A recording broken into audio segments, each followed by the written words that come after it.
Hi, and welcome to another Agile Ticketing Solutions video tutorial. Today we're going to learn how to build an individual event. First, you're going to log into administration, click on your house icon, and then open the blue folder where you will be building your event.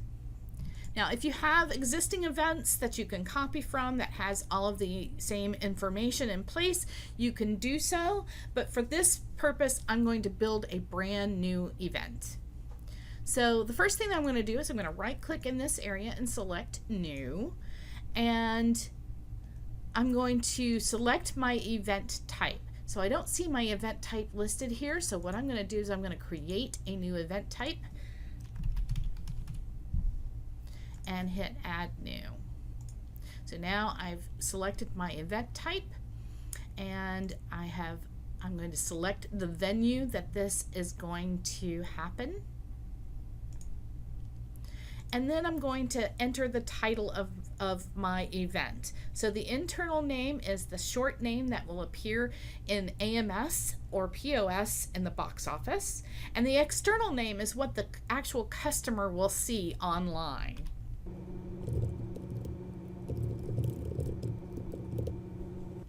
Next, I'm going to choose the date of my event. So I'm going to select that date and enter the start time of the concert. And then I'm going to also select the end date and time of the concert. So you can see here, because I have entered in my start time and end time for the event, it automatically enters in the duration of the event.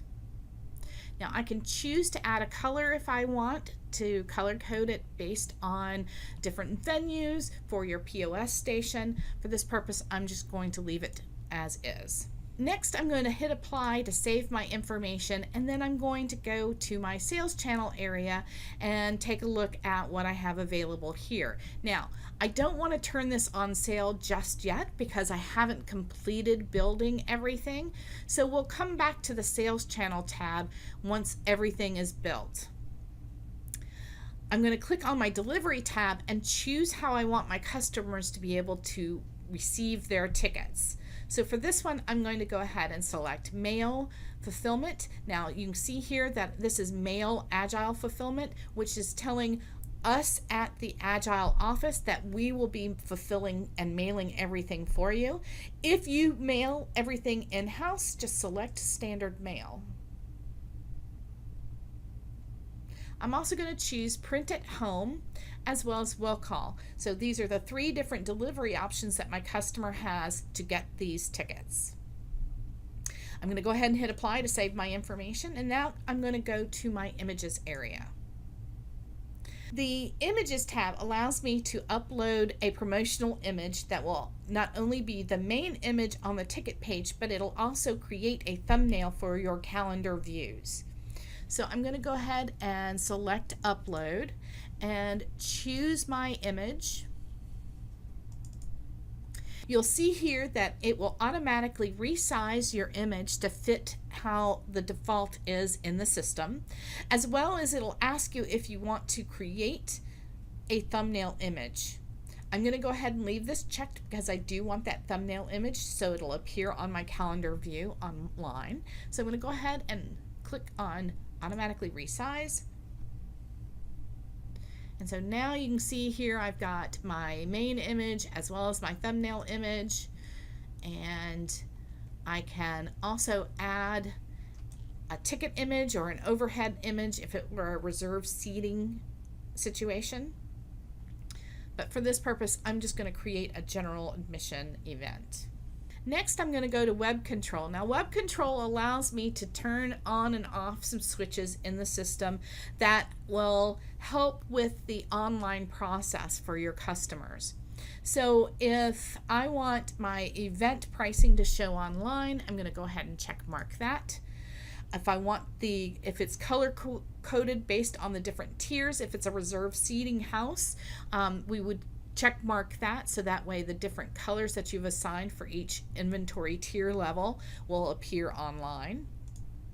I can also, if it's a reserved seating house, I can turn this on to allow seat selection, which allows the customer to choose their seats by clicking on the section and the seats that they prefer to sit in. I can show related items link on the event list, and I can also choose to have my customer service contact information show up online as well. The event identifier allows you to create a unique ID if there is some outside source that you need to reference for this event, such as some film organizations have various softwares that they do their programming in before they actually build their shows in the ticketing software. So a lot of organizations will put a unique identifier to tie those two items together. If you leave this blank, then the unique ID that we automatically generate for this event will appear in that area. Ticket search type allows you to tell the system how you want the customer to purchase their tickets online. For this purpose, because it is a general admission and I only have one tier name, I'm going to go ahead and select ticket type. That means what's going to happen is it's only going to show that the ticket pricing and the ticket types that are available without having to do multiple click-throughs online. Next, I want to make sure that I am setting a display message at available quantity. What this does is by check marking it, and I tell the system when my open inventory hits 0, I want a specific message to appear. And that specific message you will put in the display message area in your sales channels. So for instance, sold out, rush line only, wait list only. Those type of messages will automatically appear in this area once you've filled that information in based on 0 inventory that is open. Next, the web descriptives. The web descriptives allows you to put specific information for a short description that appears on a tile view or in a calendar view. Secondary name text and the secondary event name text allows you to put specific information that will appear underneath the date and time on your calendar view.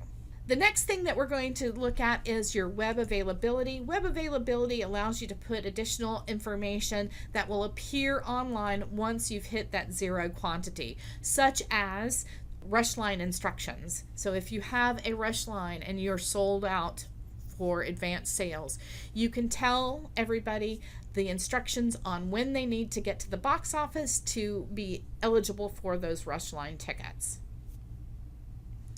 Description is just that. This is the description of the concert, so this or your event. So we're going to go ahead and put in a short description. So I'm going to go ahead and hit apply here. Extra HTML. Extra HTML actually allows you to put additional descriptive information below the main description on the ticket page. So for instance, you can put in your sponsor information. You can upload their logo here, and that'll appear on that ticket page for that specific event. Venue info. Venue info allows you to put will call information or your box office hours, any specific information that needs to appear online about your venue. And last but not least, confirmation information. Confirmation allows you to enter in specific information that will be emailed to your customer once they've purchased those tickets.